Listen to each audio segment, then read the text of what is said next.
ধানের শীষে ভোট দিন। ধানের শীষে ভোট দিন। 12 তারিখ সারাদিন তারেক রহমানের সালাম নিন। ধানের শীষে ভোট দিন। তারেক রহমানের সালাম নিন। ধানের শীষে ভোট দিন। লাগানে লাগা। ধান লাগা ধান লাগা। লাগানে লাগা লাগানে লাগা। ধান লাগা সিল মারো ভাই সিল মারো। ধানের শীষে সিল মারো সিল মারো ভাই সিল মারো। ধানের শীষে সিল মারো।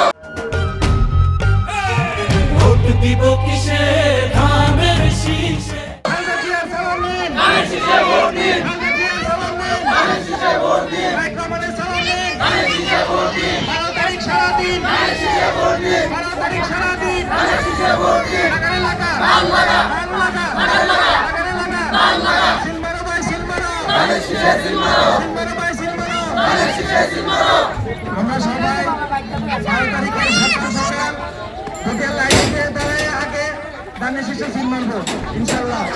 এবং একটা বিষয়, আমাদের নেতা বলেছেন ভোট শেষ না হওয়া পর্যন্ত ভোট কেন্দ্র সবার পাহারা দিতে হবে, যাতে কোনো ষড়যন্ত্রকারীরা ভোট ছিনিয়ে নিতে না পারে। আপনারা সবাই পারবেন না? সবাই পাহারা দিবেন না? আমরা সবাই ইনশাল্লাহ আমাদের যা যা কেন্দ্র আছে আমরা ভোট দিই, আমরা পাহারা দিব। ভোট গণনা শেষ না হওয়া পর্যন্ত আমরা ভোট কেন্দ্র গঠন করবো ইনশাল্লাহ। আমাদের নেতা জনাব তারেক রহমানকে আগামী দিনে বাংলাদেশের প্রধানমন্ত্রী হিসাবে প্রতিষ্ঠিত করে নেওয়া পর্যন্ত আমরা, আপনারা সবাই প্রধানমন্ত্রী পাচ্ছেন, আপনারা সবাই প্রধানমন্ত্রী পাচ্ছেন। তবে এটা কি অনেক অসুন্দর জিনিসে ভালো লাগছে না সবার? প্রধানমন্ত্রীর আসন আমি কিছু নাই পাইলাম, কিন্তু আমি তো বলতে পারবো যে আমার আসনটা প্রধানমন্ত্রীর আসন। আপনারা বলতে পারবেন না? তাহলে প্রধানমন্ত্রী